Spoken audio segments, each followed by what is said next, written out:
परिवार ने जो कहा, परिवार के अनुसार परिवार ने जब उस टाइम में बताया, वह पुलिस वालों ने शुरू में लापरवाही बरती, कोताही बरती, उन पुलिस वालों को तुरंत प्रभाव से निलंबित किया गया है और उनकी विभागीय जांच भी चल रही है और हो सकता है वो टर्मिनेट भी हो सकते हैं। ये ऐसी पहली घटना हुई है मेरे ख्याल से हरियाणा में, हमारा किसी मृतक का पोस्टमार्टम बाहर किया गया, वो हमारी बेटिया को न्याय जरूर मिलेगा।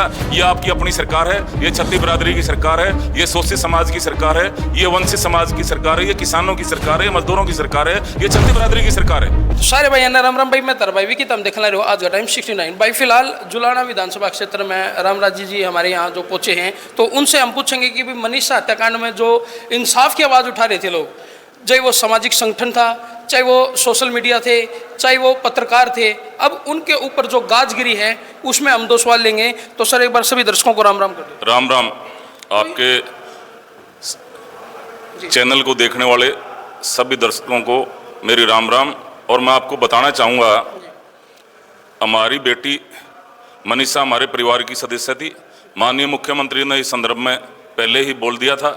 जब उनको पता चला तो उन्होंने तुरंत एक्शन लिया। उन्होंने कहा ये परिवार हमारा परिवार है और वो हमारी बेटी है और ये गलत हुआ है।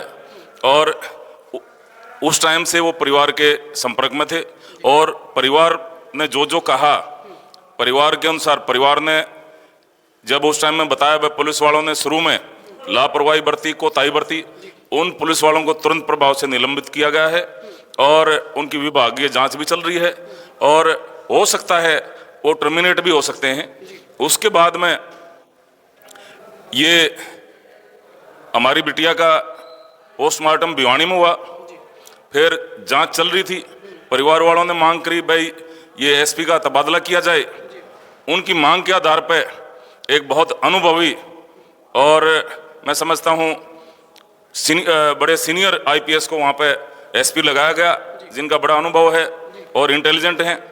और फिर परिवार वालों ने मांग करी कि बिटिया का पोस्टमार्टम पीजीआई किया जाए, पीजीआई किया। फिर परिवार की मांग के आधार पर सीबीआई जांच के आदेश किए। माननीय मुख्यमंत्री जी लगातार परिवार के संपर्क में थे।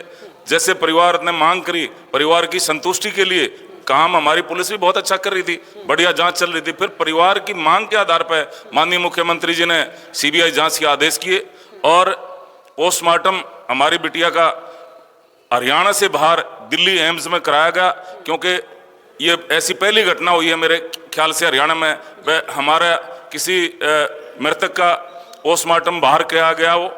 और जहां तक आपने जो क्वेश्चन किया था उसका मैं जवाब दे रहा हूं। इसमें कुछ अराजक तत्व घुस गए थे, वो परिवार को तो बोलने नहीं दिया, परिवार के स्पोक्स पर्सन बन के वो बोल रहे थे और इस घटना को तुल दिया गया, इस घटना को ज़्यादा बड़ा चढ़ा के पेश किया गया, जबकि तथ्यों से परे उनकी स्टेटमेंट थी।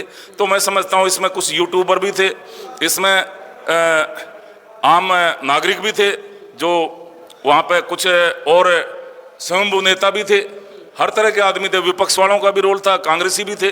और उन्होंने इसको अराजकता फैलाने के लिए कोई कसर नहीं छोड़ी। तो सरकार ने चिन्हित कर रही है, कुछ चिन्हित हो चुके हैं, कुछ के खिलाफ एफआईआर लॉन्च हो चुकी है। इसमें जांच चल रही है, किसका कितना रोल था, वो रोल के आधार पर जांच चल रही है।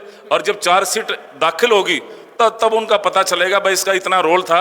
और अभी ये एफआईआर लॉन्च है, इसमें जांच जारी है और एसपी साहब इसमें जांच कर रहे हैं। तो मैं समझता हूँ इसको जिस तरह से मैं आपके चैनल के माध्यम से प्रदेश की देवतुल्य जनता जनार्दन को बताना चाहूँगा, भाई वो जो अफवाह फैलाने वालों से सावधान रहें और वो अपने विवेक से काम लें। और मेरा परिवार वालों से भी विनम्र आग्रह है, भाई जैसे उन्होंने कहा भी बिटिया के पिताजी ने कि भाई मेरे को तो बोलने नहीं दिया गया, और उन्होंने हाथ जोड़ के कहा कि भाई मेरा पीछा छोड़ो, मेरी बेटी चली गई, अरे मेरा पीछा छोड़ दो मेरे भाई, अरे मैंने बोलने तो दो भाई। तो उनको बोलने नहीं दिया, उनका जो अराजक तत्व थे उनके स्पोक्स पर्सन बनकर काम कर रहे थे। जी इसमें अगर बात करें देसी पत्रकार कर्मों की, उन्होंने शुरू से ही बेटी के इंसाफ के लिए आवाज़ उठाई है, लेकिन अब जैसे उनके ऊपर कड़ी धाराएं लगाएगी, जैसे 66F की बात करें, वो इस मामले में कहीं ना कहीं धारा बनती भी नहीं, फिर भी ज़बरदस्ती उनके ऊपर ये धारा थोप दी गई है। देखो, ये जांच का विषय है और एसपी साहब संज्ञान ले रहे हैं इसमें जांच कर रहे हैं। ये जांच का विषय है। उनका किसका कितना रोल था, रोल के आधार पर जिसका जितना रोल था उसके आधार पर ये धाराएं लगाई गई हैं। फिर भी जांच चल रही है, जांच जारी है। चार्जशीट दाखिल होएगा तब पता चलेगा किसका कितना रोल था। इंसाफ के लिए आवाज़ तो वहाँ पे हर कोई उठा रहा था जी। बात ये है कि उन्होंने जैसे भड़काऊ भाषण की बात करी है कि भाई उन्होंने पब्लिक को भड़काया है, ऐसी कोई वहाँ पे स्थिति भी पैदा नहीं हुई, ऐसी कोई घटना भी नहीं हुई जिसके आधार पर उनके ऊपर इतनी कड़ी धाराएं लगा दी गई और अब उनको जेल में बंद भी कर दिया गया। देखो, मैं पार्टिकुलर किसी का नाम नहीं ले रहा। मैंने ये कहा कुछ अराजक तत्व घुस गए थे और कांग्रेस वाले भाई भी थे और अन्य विपक्ष वाले भाई भी थे जिन्होंने अराजकता फैलाने की पूरी कोशिश की। इसको अपने हाथ में ले लिया, इसको हाईजैक कर लिया और इसको पूरा ऐसा दिखा दिया भाई सरकार हमारे पीड़ित परिवार के साथ नहीं है। जबकि सच्चाई ये है, माननीय मुख्यमंत्री जी लगातार परिवार के संपर्क में थे। परिवार को तो बोलने नहीं दे रहे थे, परिवार को तो बोलने नहीं दिया। स्पोक्स पर्सन बनकर परिवार का खुद ही वो बात कर रहे थे, तो वो सरासर गलत था।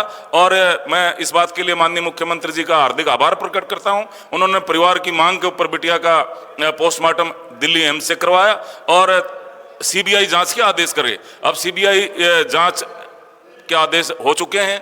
इस विषय पे अब ज्यादा बोलना मैं समझता हूं ठीक नहीं रहेगा और दूध का दूध पानी का पानी हो जाएगा। हमारी बिटिया को न्याय जरूर मिलेगा। ये आपकी अपनी सरकार है, ये छत्ती बिरादरी की सरकार है, ये शोषित समाज की सरकार है, ये वंचित समाज की सरकार है, ये किसानों की सरकार है, ये मजदूरों की सरकार है, ये छत्ती बिरादरी की सरकार है। जी सर, हरियाणा का अगर बात करी जाए, हरियाणा की 8वें नंबर क्राइम पे है जी। तो ऐसे पत्रकारों को जेल में डाला जाएगा तो क्या लगता है आपको, क्राइम बढ़ेगा घटेगा? ये तो सच्चाई दिखाते हैं। देखो, ये क्राइम के कई कारण होते हैं आंकड़ों के। जैसे अपने जुलाना पे हम जहाँ खड़े हैं थे, इससे थोड़ा सा आगे जाके घटना घटी थी। एक भाई ने अपने भाई का रिवॉल्वर से गोली मार के हत्या कर दी थी।